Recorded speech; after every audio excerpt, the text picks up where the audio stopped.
Today's news, Netflix picks up South Korean TV drama Man to Man. Something is happening on Netflix recently with Korean dramas that has never happened before. It is being reported that Netflix has obtained the exclusive rights to air the Korean drama Man to Man at the same time that it is being aired live in South Korea. There are many streaming services for Korean dramas on the web, but none of them ever air the dramas at the same time that they are being aired on TV live in Korea. Just to be clear about what we are talking about in this video, I have a statement. Man to Man will air at 11 p.m. Korean Standard Time on Fridays and Saturdays on JTBC and will then stream an hour later on Netflix. Subtitles will be available in over 20 languages for its members in 190 countries, including the UK, France, Germany, Spain, Italy, Brazil, Japan, India, the Middle East, and Southeast Asia. I am noticing that the United States is not included on this list, but it will be aired in the United States too, right? I should hope so. They haven't officially announced that it will air in the US as well. I think part of that is because the US already has such a tapped market for streaming services. I hope that they also have the rights for the US licensing as well, but that is a possibility that it will not be available. Did you look into that other than on this article? Well, I tried to look on Netflix and see if I could actually find if it was available or if they were announcing it ahead of time, and they are not. Netflix does have a small Korean drama and Korean movie catalog.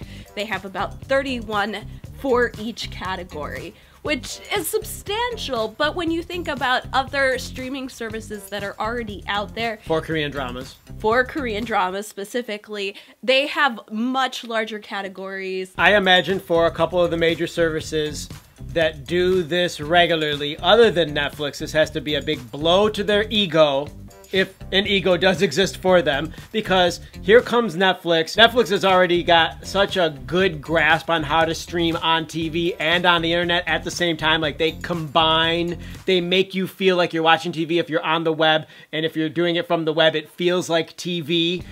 It also feels that way on the other sites, but Netflix makes it simple. Well, and Netflix, for a long time, they've had a few Korean dramas, but it hasn't really been until Netflix has actually gone over into Korea itself and has started streaming for the Korean population that they've really taken note of the Korean market, and they're starting to make changes like this, which is really exciting. They also have 2 dramas that they are going to be releasing in 2018 that are Netflix exclusives. Korean dramas? Yes, Korean dramas. One is based on a comic book and is going to be called, one second, let me check my notes, Love Alarm, and the other one is going to be called Kingdom, and it's the one that you may have heard about if you've been following this. That's going to be a historical zombie drama. It does sort of seem natural to me when I really look at the big picture. Cable came into our existence in the early 1980s. I think it might have been late 1970s if you Wikipedia cable service or cable TV service, but it's really the early 80s. And along with about 20 to 30 channels, which included MTV and ESPN, was HBO. HBO was the one service other than cable that you could get on cable, but you had to pay separate for. And I believe it was $6 or $8 per month. No, we had HBO when we got cable probably in 1982. Lucky you. Well, I'm just putting some context into what's happening now. There are a lot of parallels between how TV was introduced as TV and how now the web is introducing its brand of TV type service on the web, which looks like TV. I mean, it's obvious that video on the internet and TV are they're just combining and mixing. It's going to eventually become one.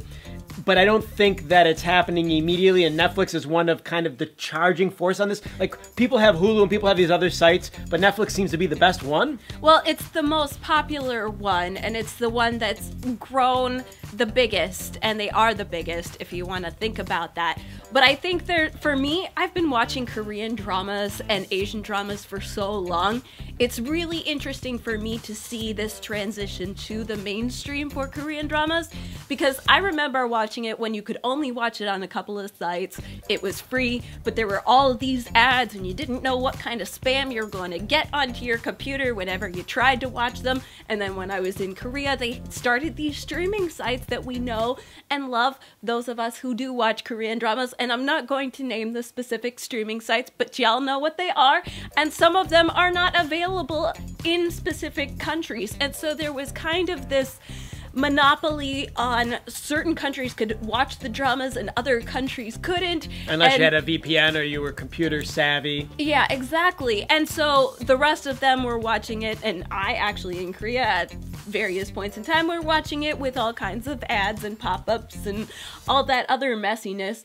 And now major international companies like Netflix are saying, hey, there's a market for this. Oh, there's a big market for this. It's Huge. Intriguing to me because more increasingly we see comments, especially on your top 5 videos, which Korean drama can I watch on Netflix? Or is this particular drama that you're talking about available on Netflix? I can see Boys Over Flowers, for instance, on Netflix, and Coffee Prince, but I don't see the ones that you're talking about. And people don't realize that they have to go onto the web and find this other service, which, by the way, you have to pay for. So I can see... Many of them, yes, you have to pay for. The good ones, and the ones that are going to provide you with good streaming without ads, you have to pay for. And otherwise, you kind of can't watch them anymore, even with ads. They're really making it difficult unless you pay them. And so you got to pay Netflix, you got to pay these other ones. Why pay for both? Netflix is going to get in on this and increase their repertoire of the dramas that are available. You kind of don't need these other sites then. I think it's very interesting, and it's kind of encouraging for me because I do like watching other television besides Korean dramas, so I find myself subscribing and paying for multiple services. Right.